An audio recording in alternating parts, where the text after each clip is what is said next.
Hello everyone and welcome to another review. Today we'll be looking at War for Cybertron Starscream. I first have to say I love this little figure. He is amazing to pose. He is a G1 design of Starscream, but it is a flare of new SS design from Siege. It is very, very good. Yes, so let's get into the review. So let's take a look at his details first. You get this beautiful, beautiful molding from Siege War for Cybertron from all the Siege line, and yes, I will be comparing him to Earthrise Starscream. I know this. I should review this, but I want to do all my figures in line that I bought them, so you guys can guess how long if you guys want to keep these actual figures. So like I said, the molding is amazing. The battle damage is almost barely there for the figure, on the shin, on the arms, and on the chest, some on the back wings, and a lot of the people that discuss this, that is not the G1 version of the Decepticons logo. I think that is the movie version of the Decepticon logo, and the difference is in the eyes. I think that one is also actually, I think I got a reissue, or maybe not, because that looks like the G1. Yeah, that looks like the G1, so I guess not. Second, you can see his no worries. Actually, I guess they fucked Starscream, and he doesn't have he has no worries, but everyone else has fucking no worries, so he's not special anymore. Well, you get to look at his no ways. They're different than the original. They are more of a sniper rifle. There's clearly a scope there. They just peg into a 5mm port on his arms. You can also put them on his lower arms, and you can put them in his hand.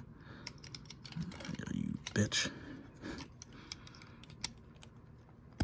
But that, if you're a Transformer fan, you know that's just completely wrong. Come out, you dickhead.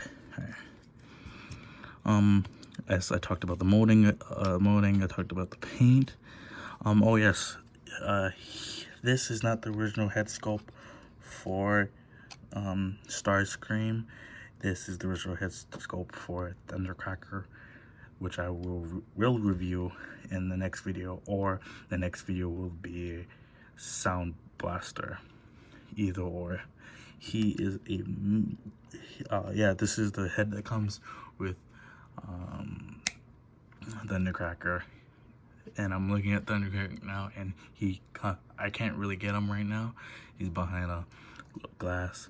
So I will just put up a picture, should be right up there, of what the original face that comes with the figure. Let's go on to posing.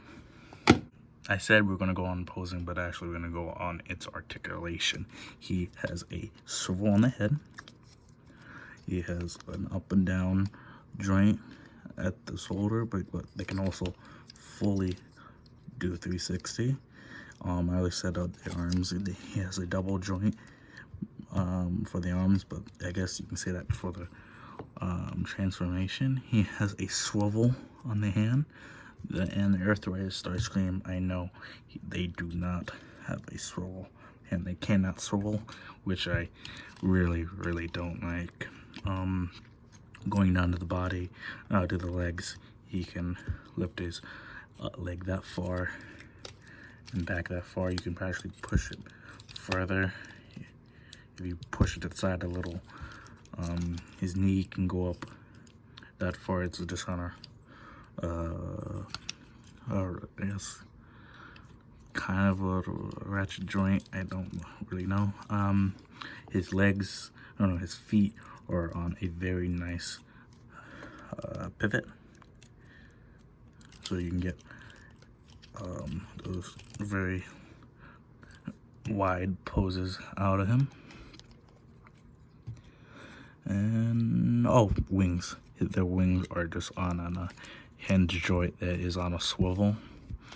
And a lot of people don't like how his wings, you get to see the inside of his wings. Move up a little bit. You get to see the inside of the wings. And yeah, I do agree. It would be much more better if we saw this with a much bigger Decepticon logo and the thrusters back there and the fake canopy. People didn't really like that, and I guess they fixed that with the Earthrise Starscream. His canopy goes up behind his head, but I really don't like that backpack kibble. But it's not that bad. I think the Earthrise Starscream is one of the best Starscreams, retail Starscreams out there. Alright, so posing. You can get him in a variety of poses. I've been getting him in this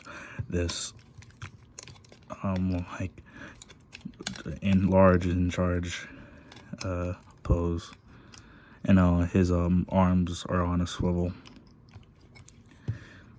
and you can see that fits Starscream so well. The Thundercracker. Oh, I'm not doing that. That's gay.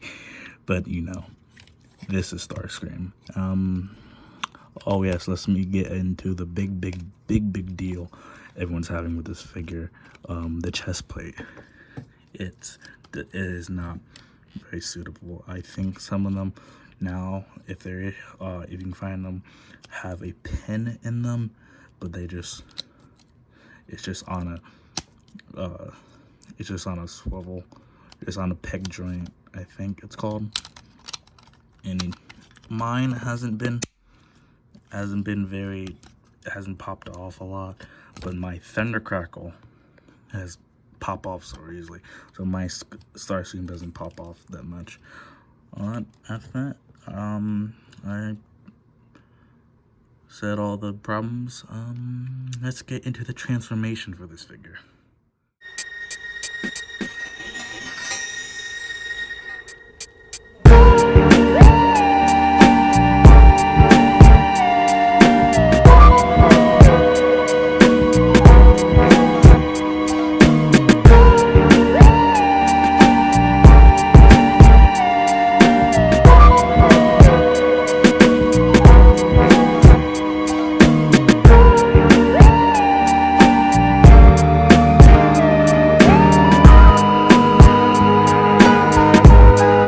So the transformation, the steps say that you have to pull up this little piece, and when you untransform, you like push it back into him.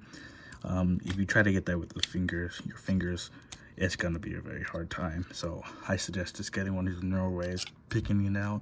It usually takes maybe 2 attempts, but once you get it, you get it.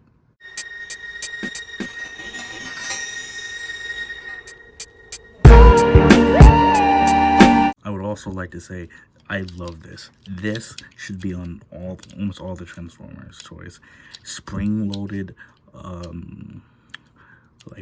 gap fillers, so that you're not looking at just hollowness. It's very, very nice to find on a retail figure like this, and it's very, very smart from the people that build it.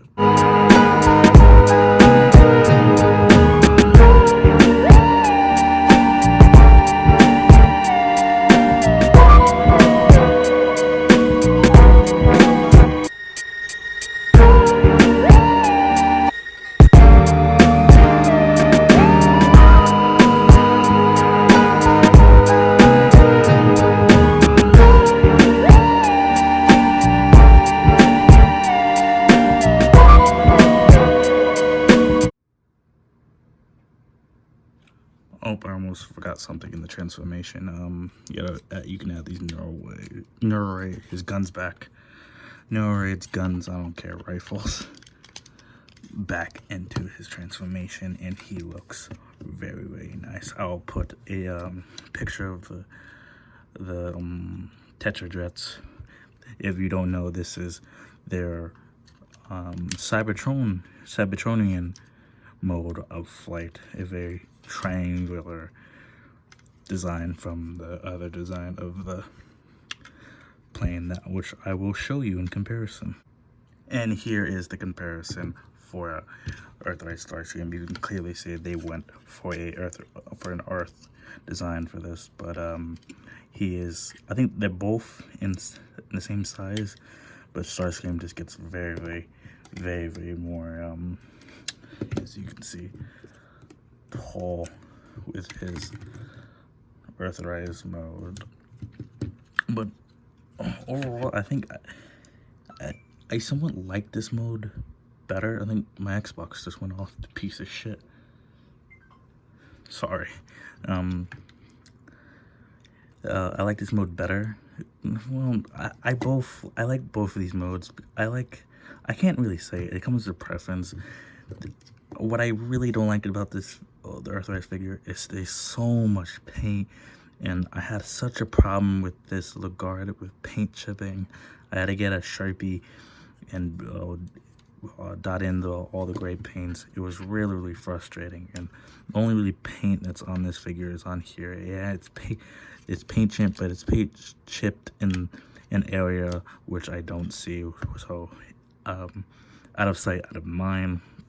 You can get this guy out of here, and let's look at just this mode and not get ahead of ourselves.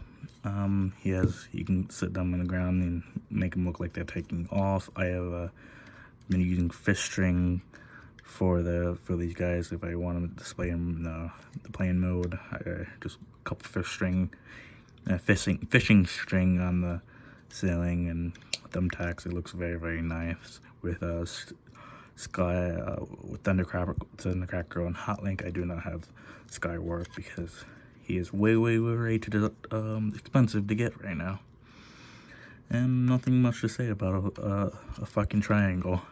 So yeah, overall this figure is great. He is highly posable, and he is highly durable for a figure. He will last, and I suggest you should get him. And here's what they will look.